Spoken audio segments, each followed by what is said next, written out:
Pada 8 April 2025, Datuk Bandar Alor Setar Yang Berbahagia Datuk Haji Abdul Ghaffar telah mempengerusikan satu sesi taklimat berkaitan pembangunan menaik taraf Terminal Bas Shahab Perdana.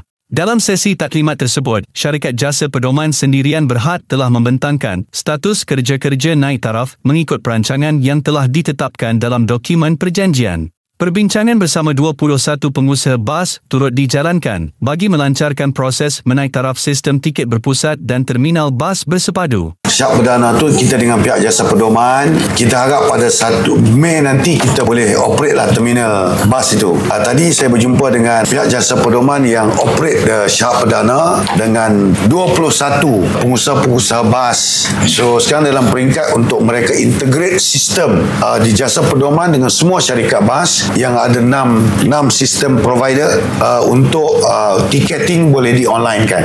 So peringkat sementara kerja-kerja fizikal fasa 1 terminal bas di Shahab Perdana ini dah dalam peringkat finishing saja. Kita harap kita dapat kerjasama yang baik di antara pihak jasa pedoman sebagai pihak swasta yang membangunkan Shahab Perdana dengan semua pengusaha bas. MBAS akan koordinat di antara mereka kedua-dua pihak supaya target kita bulan Mei nanti sistem online kita boleh digunakan, tiket secara online dan juga terminal bas Shahab Perdana yang baru tu dapat berfungsi.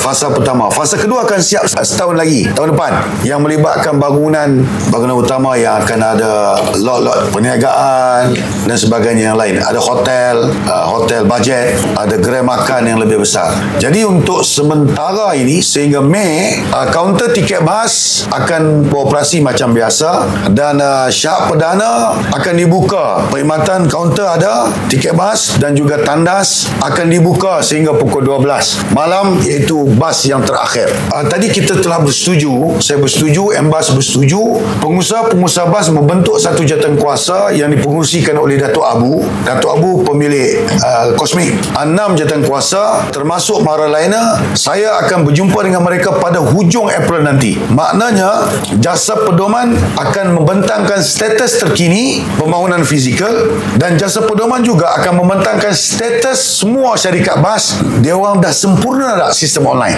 Kita minta semua pengusaha bas submit sebelum 15 April. Daripada 15 April sehingga hujung April, kita akan tengok sistem itu capai takat mana. Dan dalam mesyuarat itu, jika memuaskan hati di kalangan pengusaha bas, jasa pedoman puas hati, MBAS berpuas hati, maka barulah kita akan tetapkan muktamad sama ada 1 Mei ataupun bila dalam bulan 5 tu untuk kita betul-betul sepenuhnya online.